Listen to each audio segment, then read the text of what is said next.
and we're good to go. Okay?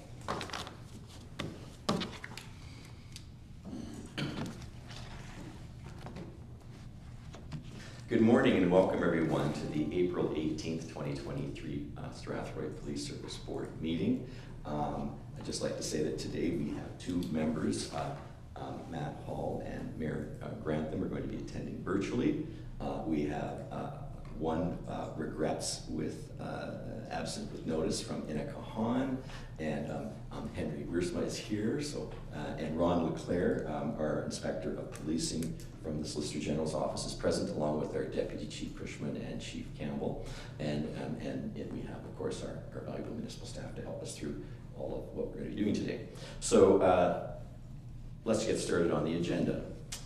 Number one, declarations of pecuniary interest. Do we have any today?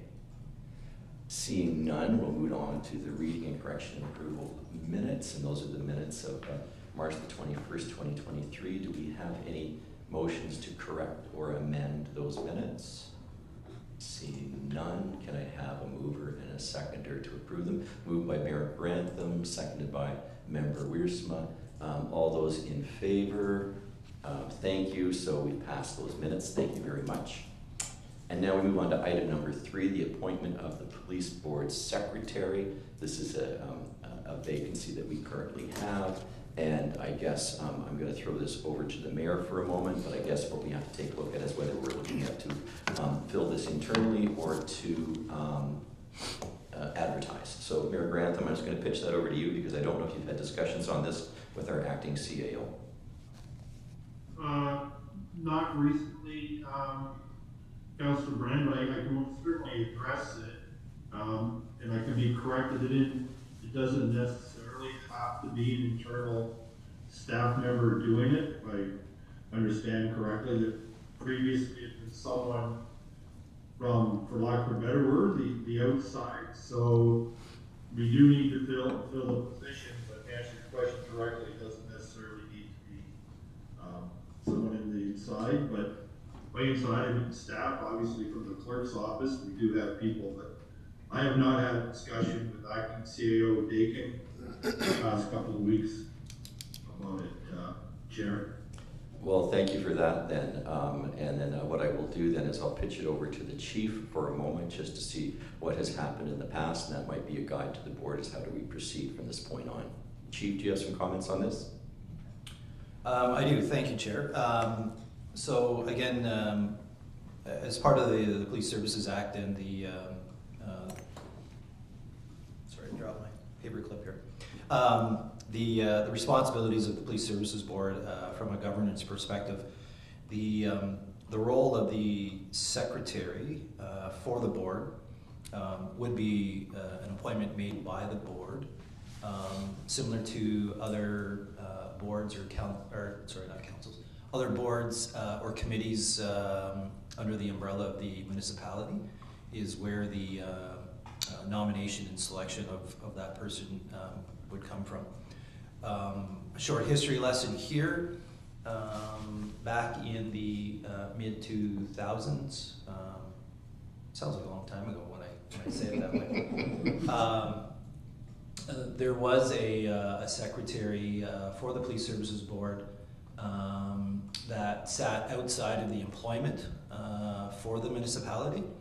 And then at some point, I want to say around 2012, 2013, there was a slight change, and that person came into the municipality as an employee and served, I believe, in the legal legislative office for a short period of time before leaving the organization. So there's been examples of both, the secretary being someone inside the municipal organization and certainly outside the organization as well. Thank you for that brief summary.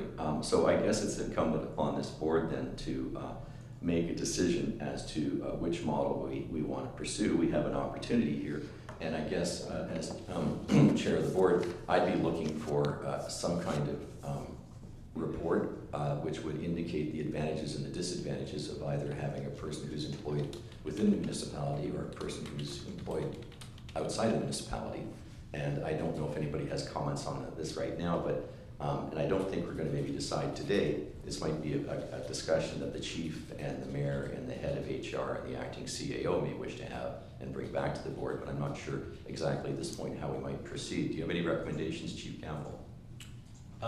Yeah, if I could, through the chair. I think this is a recommendation and a decision that really sits outside of my purview. Again, the secretary is a member of the Police Services Board, which is actually the board that I'm reporting to. And certainly it would be outside of my realm or responsibilities to, I think, be nominating or giving direction as to who that person should be, since I am reporting to the board. No, I would never expect you to suggest the person. I'm just wondering about the advantages and disadvantages in terms of historical knowledge of having seen both models, and I wonder if you could consult with the mayor on that. Seeing as which, I see the mayor, floor is yours. Thanks, Councilor Brennan. No, I respect and I understand the chief's position, and this may be as simple as a conversation with the acting CAO. So I'll return to the office tomorrow or Thursday, and I can have a conversation if you wish, Councilor Brennan, with the CAO and figure out what is the best way to go and bring back a report. It may be a very simple report, if you're okay with that. I'm okay. I would like to attend that meeting. If we have a meeting of the chair of the police board, the mayor, and the acting CAO, I think we're in a position to bring something back to the next police service board meeting. Does that meet with everyone's approval? Fine. That's okay with Member Wiersma. Member Hall, does that sound reasonable? Okay. Do we need a motion for that? No, we don't need a motion. I think that's just something that we're going to be doing. So we have a way forward. We have a way forward, and I think that's adequate. So with everyone's permission, then I think we'll dispense with this item and move on to communications, which is, oh, I see Chief Campbell. I see your mic on. Yes, sir. Sorry, Chair, if I may offer this suggestion, I know that certainly down in Zone 6, there are a number of police service boards who in all likelihood have secretaries in place. So to get a understanding of maybe what those responsibilities and, for lack of better terms, job descriptions are, I think there are some resources available that may sort of help scope the conversation for the board members as they undertake this process. That's fabulous. Ronnie, Claire, did you want to speak to that? I should have actually consulted you, I guess, when we were discussing this, because you would be a valuable resource here. Certainly, I can reach out to a couple of neighboring services. I will say that most municipality police services under Section 31 have an employee that's an employee of the board, and what they may or may not be employed by the city with some role otherwise, but it's definitely a clear and distinct role. So if I'm making myself clear. No, thank you very much. Perhaps if you found some cogent material that you think that would be advantageous for the mayor, myself, and the acting CAO to look at, and we could look at that before we have a meeting, and then we could discuss and then bring it back to the next police service board meeting, and that might be an informed way to proceed. Certainly. Thank you very much. Wonderful. Okay, let's move on to number 4, communications. 4.1, Ministry of the Solicitor General. We have, I think, 8 different items in here, and maybe we can just proceed. Would the chief like to proceed with these in order? Or do you want me to pull them out one at a time? Chief? I'm good with the decision of the chair. If there are specific questions related to any of the 8 correspondences, I'm certainly available to answer those questions. Okay, thank you. Members of the board, does anyone have a particular item that they would like to pull from this consent agenda that I discussed? Member Wiersma? Chief, 411, planned inspections, are we going to get inspected? Is that done randomly, or how does that work? Through the chair to Member Wiersma, we will be getting inspected. I believe in the initial correspondence, there were, I think, some spot inspections of, I guess, services picked maybe randomly.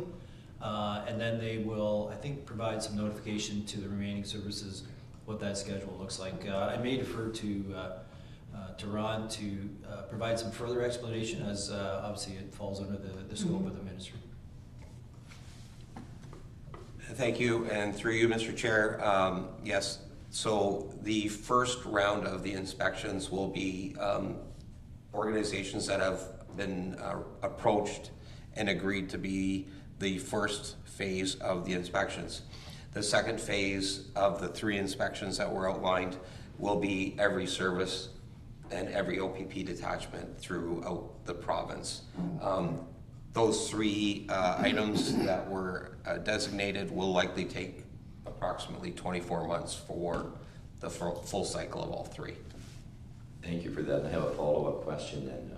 At the end of that time, do we receive some sort of report card, and is that made public? The report would come to the board, and how you handle it, I would assume that some of the material may be public, but obviously some of it may be very confidential as well. So, thank you. Well, we anticipate that to be hopefully some very positive and interesting reading. Okay, thank you. And with that, I have another question to the chief. Is there anything the board can do to support the chief during this process? I'm just wondering, I've never gone through this before, so in terms of the police board's support of the chief during this process, is there anything we can do that's going to help? Through the chair, I do appreciate the offer. I believe really it's a process really for the ministry representatives to come in, obviously to myself and to the deputy chief. I think there is some opportunities to also speak with some of our other members in regards to the presence of appropriate procedures, policies. I know in this round of reviews, they are looking at public order units. So there will be some requirements to re-examine what our agreements are that we currently have in place, either through the OPP or other regional policing partners who have the capacity in the area of providing public order unit response. So long way of saying there's probably not a lot for the board to do, but I do appreciate the offer of assistance and support at this time. You're welcome for that. And just to follow up to our representative from the Solicitor General's office, will this inspection also include any evaluation of the Police Service Board, its members, or involve any interviews with the Police Service Board members that we should anticipate? So the 3 areas that have been targeted or identified in this 24-month cycle are public service or public order units, which I suspect for this board will be more of simply, it won't be on site because of Strathroy doesn't have a public order unit, so they would have an agreement, so that would be something that's quite easy to fulfill. The second portion is notifications to SIU, the Special Investigative Unit. So those again would be, I believe, an off-site inspection. And finally, the third one is a follow-up to the major case management inspection that took place probably 3 years ago. And that will be an on-site. But in terms of the role of the board, I don't see a lot of connection with those particular inspections at this time. So essentially it's operational, it doesn't look at governance? Correct. Okay, thank you. Just wanted to clarify that, because if we are being inspected and evaluated, I'd like to know. Not that I'm paranoid, but it's just good to know in advance. Okay, well, nothing more on 4.11. There's the rest of the consent agenda. Do any members wish to pull anything from that before I move for a motion to accept for information? Member Wiersma. No, just, Oh, okay. So moved. Okay, that's a motion to accept for, okay, so moved by Member Wiersma that we accept the rest of the consent agenda as for information, seconded by Member Hall. All those in favor? Thank you very much. Great. We now move on to agenda item 5, which is remove monthly police service reports. And I think I will at this point turn the floor over to our police chief, Chief Campbell. Oh, Member Wiersma? Sorry, you're moving right along. I'm moving right along, that's what I do. No, we'll go back to 4.12, this, through the chair to Mark. DNA consent form, good, more red tape, will it make a difference?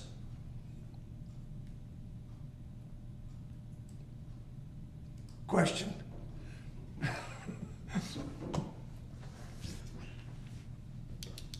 Sorry, through the chair to Member Wiersma. Let me, if I can, just pull this one back up. In doing some reviewing yesterday, I can't remember if I looked at this one.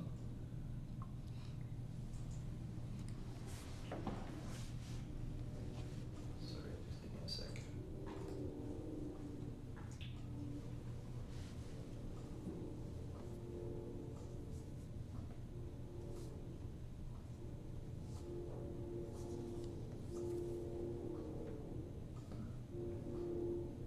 It's not a big deal, but I was curious because all of a sudden now we need DNA for, why was this never done a long time ago? Or is it because more youthful offenders?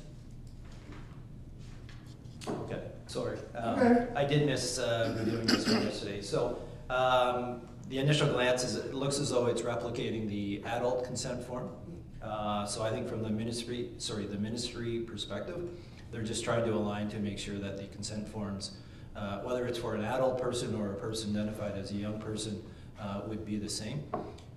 Certainly, as part of an investigative process, you want to ensure that you are balancing the rights of the individuals, including victims of crime and/or potential suspects, to ensure that that you're not infringing on those rights and potentially running into some consequences as far as where your investigation may end up taking you.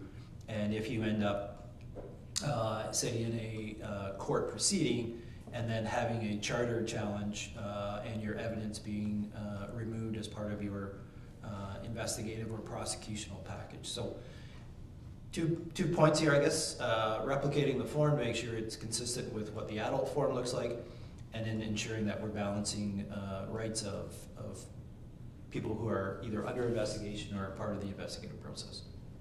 Thank you. Okay, thank you for that. At this point, we'll move on with agenda item number 5, review of monthly police service reports. Chief Campbell, you have the floor. Thank you very much, Chair. Again, we've, over the last couple of meetings, I think developed a bit of a pattern to, if I just present through some of the reports, I'll continue to move quickly, just targeting the highlights that I've identified. Certainly, either myself or my partner beside me here will canvass the crowd for any raised hands, and we'll pause and take questions as they arise. So, starting with the activity reports, 2 areas just to mention here quickly.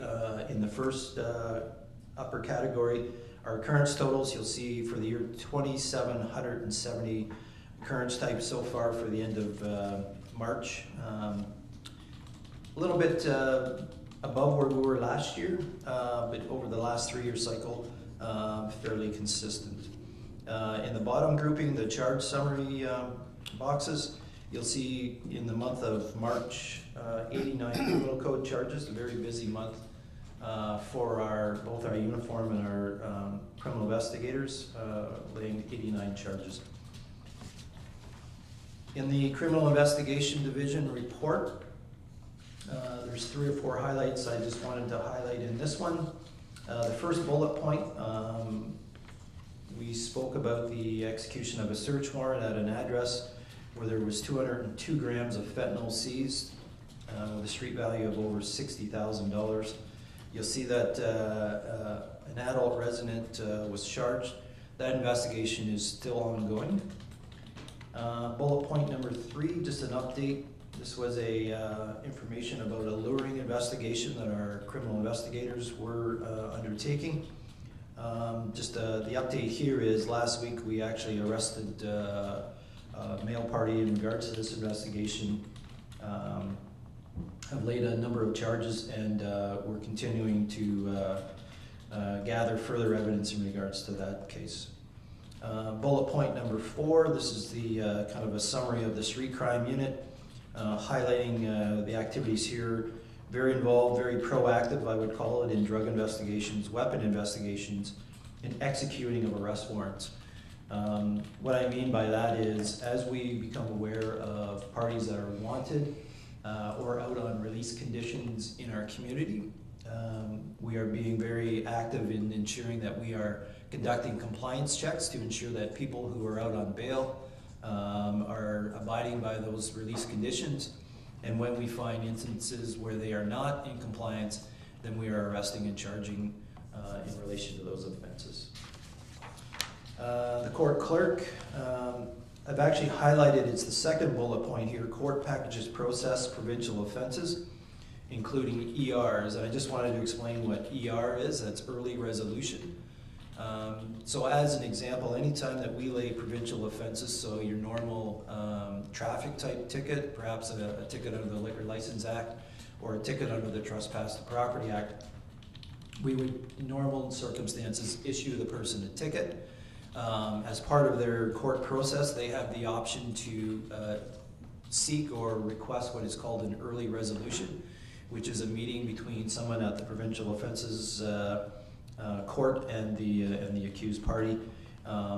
The work that's required from us is to include what's called an early resolution package, so basically a very brief court package as to what the allegations are made out in that offense. I have one question under this area, if you would allow me. A court package is processed. I'm just wondering, with 31, about how many work hours go into preparing a court package, and what's the split between, say, the uniform officer and office staff in terms of generating that package? I'm just trying to look at the amount of workload that we're getting in preparing these court packages amongst our uniform and our non-uniform staff, and how that amounts to how many hours in a month. Well, the easy part of this answer for me is there are touch points on both our uniform members and our court clerk staff members. I'm not sure I'm able to probably give you an exact number of hours that go into a case. Some of it depending on the nature of the case, what additional evidence we may be looking to include in that package. But as a summary, I'll give you an example of if we have, say, 2 members that attend a domestic related incident. The officers have both written and video evidence that would be part of their evidence collection piece that would go into that. So officers would be submitting and putting into our records management system a synopsis of what the investigation is, some will statements, both for the victims and for their role as the officers. On the other side, on the court clerk side, they're taking, and I'm going to use the analogy of all of the ingredients that go into making a product and ensuring that all of the ingredients that are needed are there. Some additional work that our court clerk staff are doing are also doing summaries of some of the audio video evidence that we are providing. We aren't just releasing the complete video, but we're providing a summary of what a video might be. We're having to ensure that all of the court-related documents are there, that they're completed properly, and then we are also ensuring that we have someone available to swear to those informations before the court. Ballpark, I would say a case such as a domestic may take 2 to 3 hours of sitting and providing and putting that information into place. Probably equal amount of time maybe on the court clerk side to ensure that all of those pieces of the prosecution collection are included in what's required. I appreciate that answer, and I guess the reason why I'm asking is given recent negotiations with the Police Association, I became a little bit more intimately acquainted with the workings of our uniform and non-uniform staff, and I've come to realize, I guess, as maybe some people in the community do know, that police operations are kind of like an iceberg. You see the tip of the iceberg when people are moving around town, doing their job, and then when they get back to the station, there's a whole bunch of work that has to be done that maybe the public doesn't see. And I've become acquainted, I guess more so lately, with the amount of work that has to be done in the station to prepare items for court. And I just wanted to get that out there, that when we're taking a look at the hours here, our uniform officers are sometimes having to spend 2, 3, 4 hours in the station putting together a package that goes to the court clerk, who then has to spend 2 or 3 or 4 hours putting together something which is then going to go off to the court. And I just want people in the public to understand that when they take a look at the Police Service Board budget and our operating budget, there's a whole bunch in there that doesn't necessarily, people don't see in the community. That was my only point. Thank you. Thank you. Sorry, go ahead, Your Worship. Mayor Grantham? Yeah, sorry, Chair, through you to the chief. The street crime, 34 occurrences, and I can't remember what the number was last month. Is that up or down, chief? Pretty straightforward question. I can never remember the number one month to the next. Through the chair to Mayor Grantham, I'm not sure what the number was last month. I know that it sounds like it's probably around the consistent number. I know that the member who is assigned to the street crime unit is very proactive in his duties. If there is a dip from where he's been previously, it may relate to some specific investigations where he is undertaking some other activities to further, say, those investigations.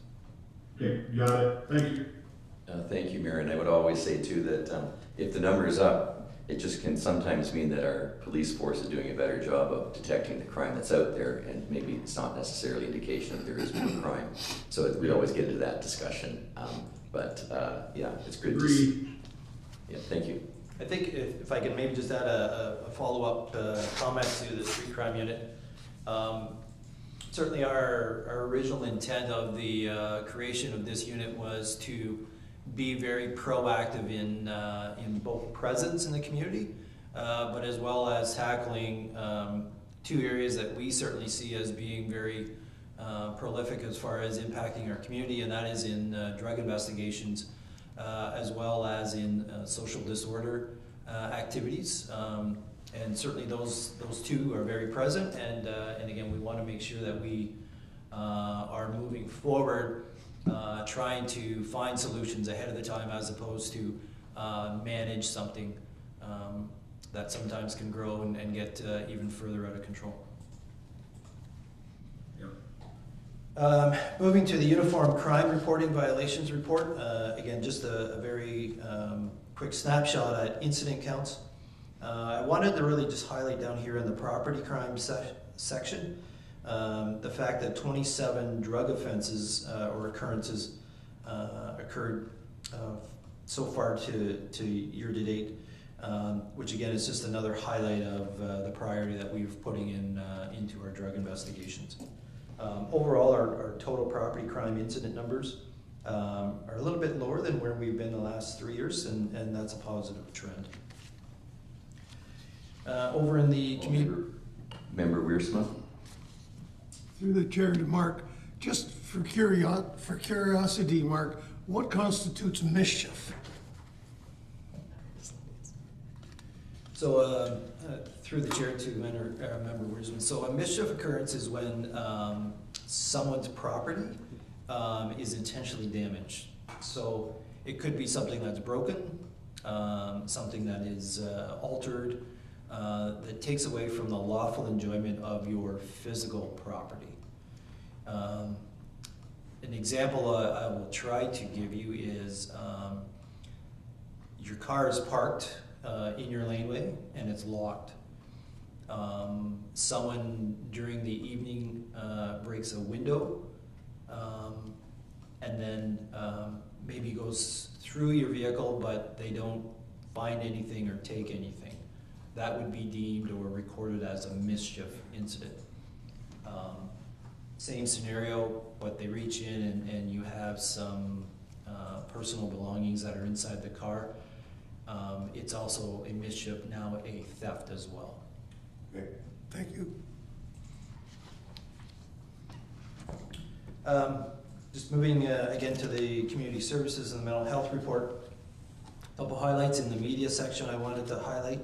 Where Constable McIntyre has put out some information again regarding the fentanyl seizure and the drug trafficking arrest, as well as a media notification for a robbery involving a young person in our community. Some of the other posts included the sharing of condolences for the ultimate untimely deaths of 3 different officers, 1 in Quebec and the 2 Edmonton officers, as well as some coordination with the Anti-Fraud Month for the month of March, fraud awareness campaign, as well as an important posting about the International Women's Day. I believe there were some pictures that accompanied that media post as well. Down in the school youth program section, I wanted to highlight, again, I know that the board is aware that there has been a bit of a pause with the school resource officer program. Constable McIntyre is working on the fringes of trying to make sure that we maintain and have relationships with our youth in our schools. There was an opportunity on March 8th where she conducted a social media safety presentation. This was for both grade 7 and 8 students and parents. That was up at North Meadows, and again, that fell outside of the normal school activity. There was an invitation from the Caradoc North parent group, I guess I call it the PTA, if I go back to my early 70s country song and the PTA song. Just showing my age there. You want to sing it? The Harper Valley? I sure could. Anyways, an opportunity to attend the school and serve some pancakes as part of an annual event there. And again, she continues with the Strathroy Community Christian School regarding internet safety and youth law as part of that ongoing dialogue with youth and in our community and building strong relationships. Moving to the lost hours of training, a little bit of lighter month for the month of March from previous years. Just 138 hours of sick time and 44 hours for civilian members. So a little bit of a dip from where we had been in previous times. The overtime report, again, some additional hours from where we've been in previous years, but all manageable, and I think we're in good shape with that. The overtime really relates to some of those investigations being conducted on our inside our criminal investigation office. Certainly the execution of the search warrant required some extra time that took members beyond their normal scheduled activities. Very quickly, the accumulated time owing, that's really just for board reference as to some unfunded liabilities, no concerns there. Use of force report, just one for the month of March, regarding the, I would call it a kind of an upgraded or higher risk arrest of a gentleman. Obviously, officers are very familiar with this gentleman. Obviously, the fixed blade knife affixed to his sheath on his waist. They utilized the CEW, the taser, to effect a compliant arrest. And then on the freedom of information piece, just 13 requests for the month of March, which again sort of falls in line with our normal monthly activities. So I'll leave it at that unless there's some questions from the board members.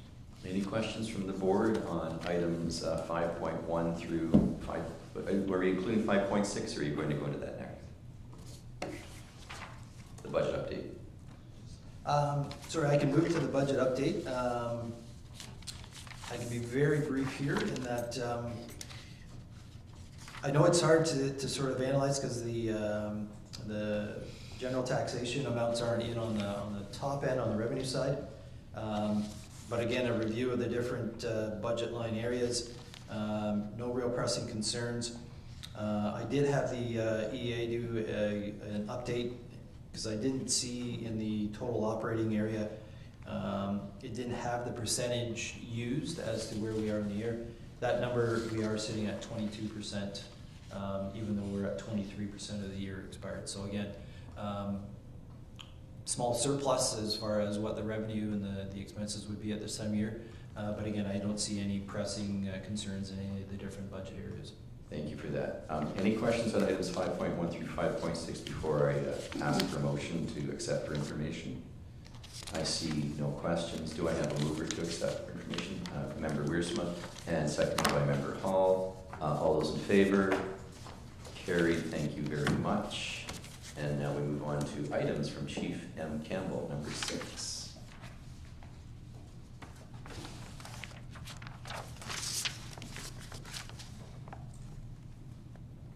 Sorry, Chair, my computer timed out on me. No, that's okay. We are not in a hurry here. We're moving along nicely. So I'll probably defer the 6.1, the 2022 annual report of use of Missing Persons Act to Deputy Chief Cushman, as he was the author of this report.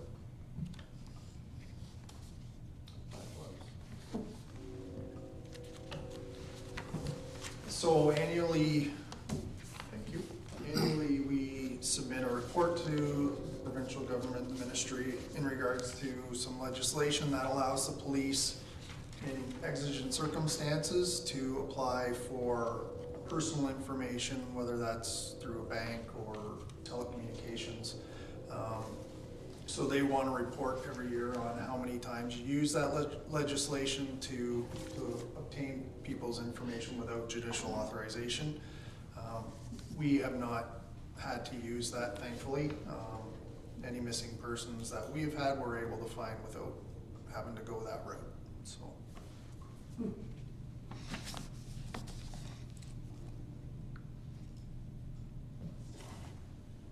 Thank you. Any questions on the annual report of use of Missing Persons Act information presented by Deputy Chief? Any questions? If there's nobody missing, we don't have to ask.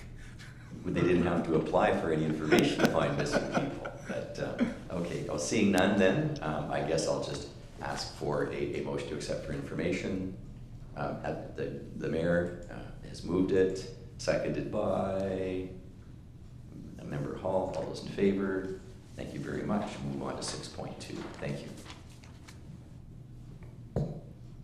Thank you, Chair. So before the board, there is a report here about the police headquarters annex. Most of my talking points I've laid out in that.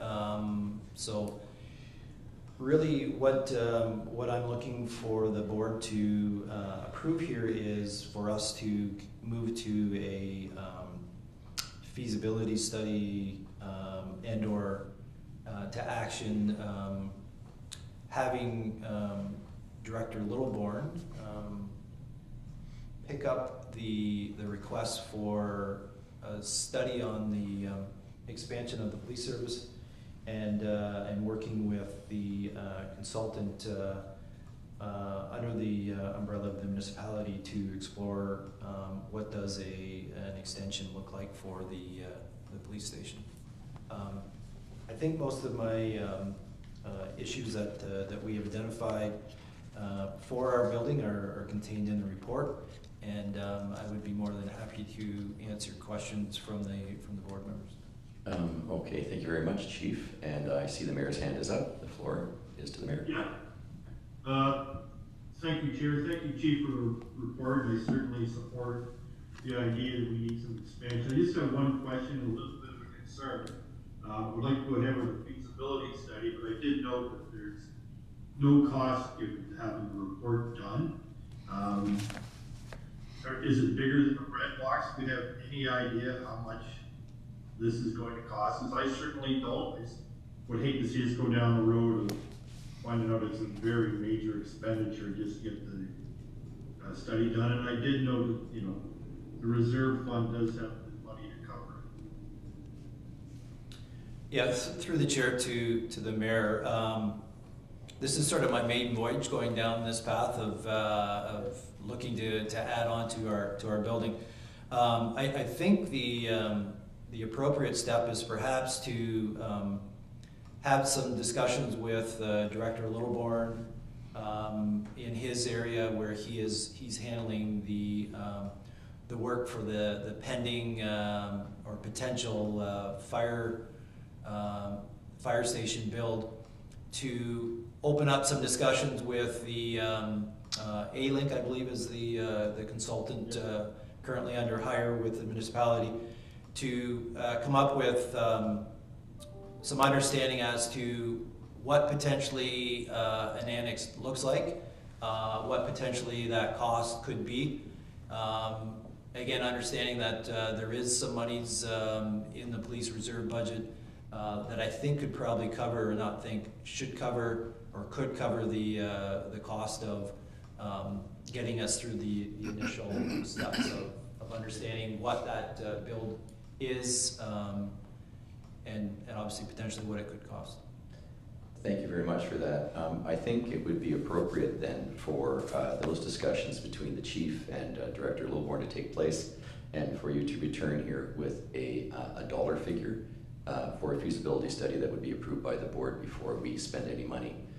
Also, if memory serves, I'm going back in the Wayback Machine, maybe to 2010, I don't know, but I remember at that time a reserve fund was set up. It's quite a while ago now. Is there over $1 million in that fund now? I'm just trying to recall where it would be now. Through the chair, I'm not quite sure the exact number. It's in and around that dollar figure. And again, part of the funding that has gone into the reserve, some of it has been annual surpluses that the police service has seen. Some of it, I believe that there's also some options in regards to the DC funds that obviously don't make up the police reserve fund, but have also been year over year acquired, and I believe are sitting there potentially as another sort of funding source in relation to in addition to the building. So I'll just point out to the public then that it's not always, we don't always get it right at Council and Police Service Board, but sometimes we do look ahead. And the idea of using reserve funds and annual surpluses to anticipate future expansion is something that has been going on for a while. And no matter what this project ends up costing, if it's approved by the Police Service Board, we know that at least we're about $1 million to the good right off the bat, because decisions were made 8, 9, 10, 11 years ago. And so it's always important to lead the target. And I know that sometimes people in the community say that there's a lot of money that we tax for and then we don't spend, but we put them in reserve funds for a reason. And this way interest rates work for us, because reserve funds can be invested and they earn interest income for us over a decade, as opposed to spending all the money every year and then having to borrow when we do a project and then have interest rates work against us. So that's just a little self-funded, self-promotional item there, but I'm just trying to explain to people that there's $1 million sitting in an account. It's not because we're sitting around and we're building a jacuzzi for the Police Service Board members. We're anticipating future needs. And it's the prudent, as prudent custodians of this money, we make these decisions for days like this. And personally, I find it very personally satisfying that a decision that was made, or decisions that were made a decade ago, I'm fortunate to be around to see, them coming forward now. It's sort of like, the best time to plant a tree is 10 years ago. And so if people are wondering how reserve funds work and why we do them, this is a prime example of that kind of financial custodianship. But enough of the self-promotion for past councils, but I'm just pointing that out. So thank you very much. And is there anything else on 6.2? No, I have nothing further to add. Okay, well, with the idea that we will anticipate a report indicating the cost of a feasibility study at a future PSB meeting, we'll look for a motion for someone to accept for information this report. Councillor Wiersma, seconded by Councillor, Member Hall, Member Wiersma, sorry. We're not councillors. I demoted you, yeah, I know. And all those in favor? And so carried. And now we move to number 7, inquiries or comments by members. We're going to start with the virtual people. Member Hall, do you have any inquiries or comments today? Nothing too much. Just wanted to say I was pretty excited to see the report for the upcoming annex. I think it's a great idea. That police station we've had for quite a while, and it's pretty obvious that we need an expansion. So I look forward to seeing more information and learning more about what the plans are moving forward. Yeah. Thank you very much. Mayor Grantham. Yeah, I think, echo the sentiments of Member Hall too, that I look forward to this, look forward to the expansion, but Chair, I heard from you and the other veteran councilors always ask about the money first to make sure we're spending it wisely. But what I really wanted to talk about, I read in the Age on my Saturday morning cup of coffee, was the police chiefs inquiring about bail reform. And then I sat down with my coffee and I did some Google searching and did my homework, and a lot of police chiefs, a lot of communities are asking about bail reform, and I don't really have a comment other than to ask our chief what his thoughts are on bail reform, and is it something that we need as a police board to maybe advocate for or do something a little bit further. But I'm going to turn it over to the chief if he might answering that question. Thank you, and again through the chair to Mayor Grantham. First and foremost, I think I was on the second T block when I saw your email Saturday morning. Didn't affect the rest of the game though. So it's a great question. I hope you have about 20 minutes, so because I have about that much time to talk about it. So the first thing, bail reform has been really on the table for a lot of police chiefs for a number of years. It's really been accelerated, I would say, in the last 8 to 9 months with the unfortunate deaths of 9 different police officers, 8 of which were actually homicide investigations or homicides. Certainly the 9th officer that was killed recently was the Young York region officer that was killed on his way to work back in September. But again, the deaths of the 8 other officers at the hands of community members certainly has accelerated the pace of the discussion for bail reform. So I'm going to go back a little bit to the introduction of Bill C-75, which was a piece of legislation created at the federal level, which really, at the heart of it was identifying issues with bail proceedings and the belief, the perception that too many people were being held in custody pre-trial unnecessarily. So this was a legislation by the current government where they kind of reset the table and giving direction to the provincial ministry of the Attorney Generals to try to ensure that more people were being bailed prior to going to trial. Fast forward, you have these unfortunate incidents, and it becomes a bit of a flashpoint talking piece for police chiefs, not only in the province of Ontario, but really nationally. And so my role on the OACP as one of the vice presidents, it's been a very fortunate position for myself to be in, to really hear at the front end what the issues are and how do we move forward in advocating at the federal level and at the provincial level so that we are being heard and that there are the appropriate changes, if possible, to bail reform. So when we talk about at the federal level, obviously this is where the ultimate decision makers will sit, because when you're talking about federal legislation, it's the federal government, obviously, that enacts and makes changes to the criminal code. At the provincial level, what are we looking to have some advocacy? It's the province who has guidance and control over the Ministry of the Attorney Generals, and indirectly into the local Crown's office, providing direction and guidance as to how they are going to approach bail decisions. And then, of course, the last, which is really all levels of government, is the police services wanting to ensure that we are advocating for the appropriate sourcing of the judiciary, police services, Crowns, so that we are have some tools or the capacity to go and enforce people who, as I mentioned before, have gone through a bail process and are now maybe out on bail. And are we doing compliance checks? Are we actively looking for people out on warrants, as opposed to just not paying any attention and dealing with those types of perpetrators?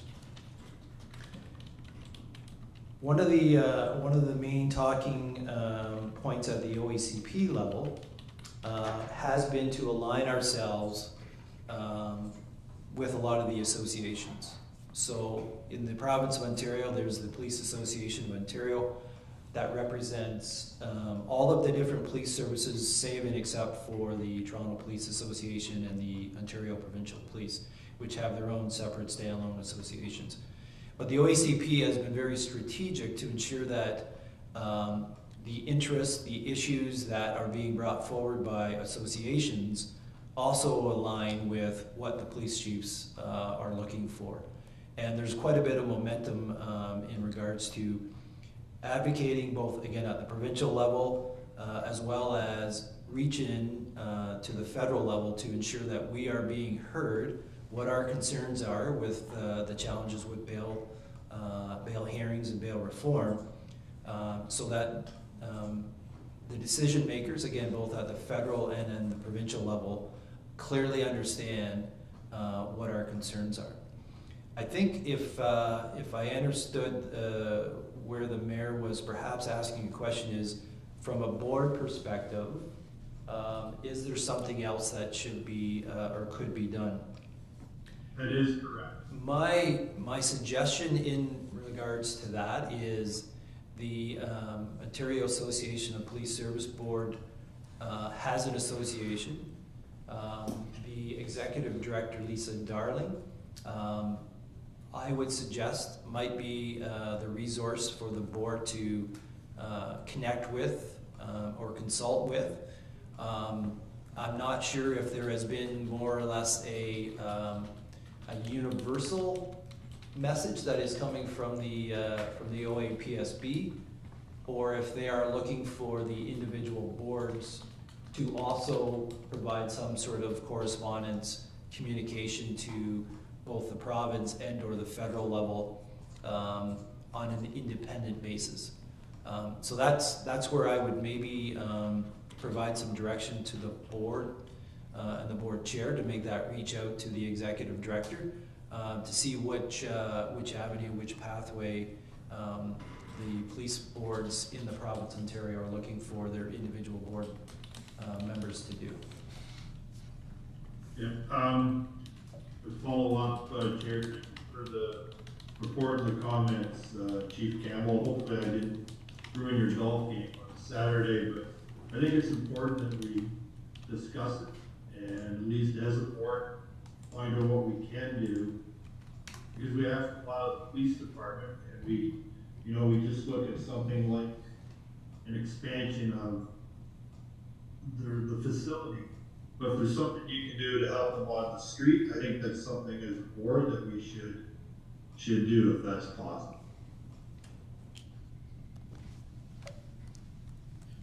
Yeah. Member Wiersma? Through the chair, Mark, is there a synopsis of exactly what is proposed or the changes that the police services, police are interested in terms of changing? Yeah, so through the chair to member Wiersma, I could certainly have the availability to provide the OACP, so the Ontario Association of Chiefs of Police, what their sort of mandate letter has been. Again, both to the federal and the provincial governments. There's obviously both levels of government. There's different sort of asks or sort of interests that the police chiefs have in regards to what they would like to see with bail reform. I want to, and maybe this is also sort of going back to the mayor's question. Bail reform, I think because of the unfortunate events that have happened over the last 9-10 months, the priority has been more on the firearm, violent crimes where accused parties have been arrested, charged, put before bail court, and then getting released, and then committing further crimes, violent crimes, well out on that bail. Again, under the backdrop of the deaths of 8 different police officers, it's kind of taken over the focus of what the bail reform arguments are about.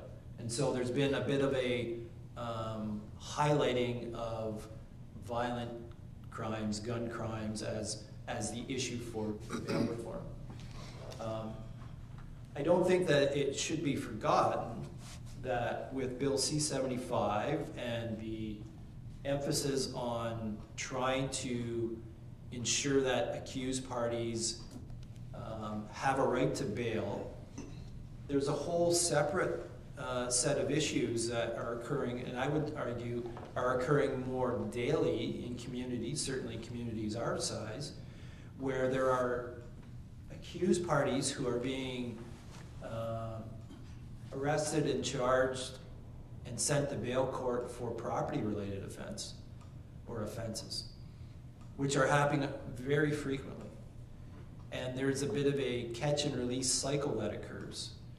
And I think in a lot of communities, and certainly up in Northern Ontario, there's been a real banding together from a lot of different municipalities in Northern Ontario, where that specific type of concern is probably a bigger concern than the violent criminal activity that is perhaps more centered in the GTA-related area. So the issue of bail reform is the central issue, but there's 2 sort of different types of activities that are important. They're sometimes argued in isolation, but they're both vitally important when it comes to the very simple practice or principle of community safety and public safety. Excellent explanation, thank you. Yeah. Thank you, Chief. Thank you, Mayor, Member Wiersma. With that said, if there is anything that the Chief believes the board should be apprised of, or any actions that we can take to assist in dealing with either of these 2 aspects of bail reform, could we please then consider putting on a future agenda as a separate agenda item, this item, and then we could receive a report, and maybe there might be some recommendations for the Police Service Board in terms of what we might do to assist the chiefs in bringing this to the public's attention and maybe the attentions of the senior levels of government. Yeah. Yep. So through the chair, I'm away next week at a OACP board meeting. I know that we're expecting to hear an update on where the OACP is headed to in regards to their advocacy work. I will make an inquiry at that meeting as to what is the current status for the OAPSB in regards to actions from their side of that. Well, that sounds very like a good opportunity then, and then a report from yourself on what you learned there at a future meeting in May, June, or July, and maybe the board might be in a position to assist in some way based upon your report. Thank you. Good, fulsome discussion. Continuing with inquiries and comments by members, Member Wiersma. Nope, everything's fine, thank you. And I just have one brief comment, and that would be that the Police Service Board, and for that matter, Council, in taking a look at the feasibility of putting an annex on our current police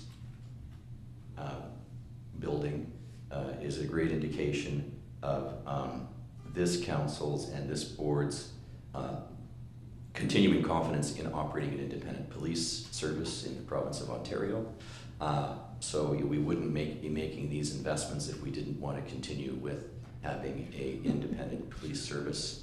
And I know that that's something in communities of our size that is not maybe as commonplace as it used to be, but it's something that I know as police board chair, I take great pride in reporting to other councillors that we have our own independent police force, and I just wanted the force members to hear that in having reserve funds of over $1 million and looking at feasibility studies for expanding the police annex, we're looking at a long-term capital investment in our police board, and that the stability of our service, I think, is very much indicated in the confidence of the board and the council. So that would just be a little item out there for people to hear. And with that said, that's the end of inquiries or comments by members, unless anyone else has something to say. And I will always give the chief and the deputy chief a chance to speak at this point. So Deputy Chief, do you have any comments or inquiries at this point? I'll just say that I appreciate your comments. Thank you. Thank you very much. And Chief? Again, I do echo the thanks to the deputy. I know personally, and I know our members feel very supported by the board, by council, by community members, and it's always great to know that support is there.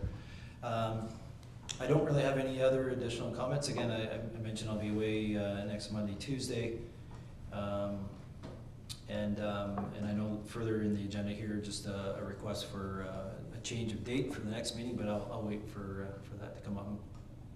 Which is exactly where we're going, scheduling a meeting Tuesday, May 16th. Chief Campbell will be away. I'm just wondering if we could reschedule to perhaps Tuesday, May the 23rd, and if everyone could consult their schedules and see if that's something that looks like it would work. Chief Campbell, would you be able to be here on Tuesday, May the 23rd?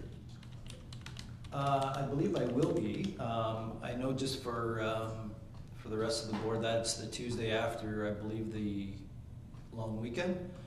So I'm not sure if that presents challenges in regards to it really becoming a Monday morning. Well, that's the subject of this discussion. I mean, I'm available.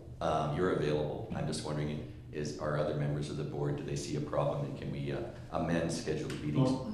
Yep. Anybody else want to make comment? I'm fine. 23rd? Your comment? 23rd? Yeah, May the 23rd, Yep. 10 a.m. Fine with me. Well, seeing no objections, then scheduled meetings, I just need a motion to accept the amendment of Tuesday, May the 23rd, 2023. Yes, Member Wiersma? No motion. Okay, motion and seconded by the mayor. All those in favor? Carried, and so that schedule of meetings is approved with Tuesday, June the 20th and Tuesday, July the 18th, which leaves only one small item left, and that is adjournment. All those in favor of adjourning, raise their hand. We have a motion moved by Matt Hall, seconded by Henry Wiersma. All those in favor? Hooray, we are adjourned. Thank you very much. Thank you. Good. Has anybody ever opposed adjournment? I just wonder.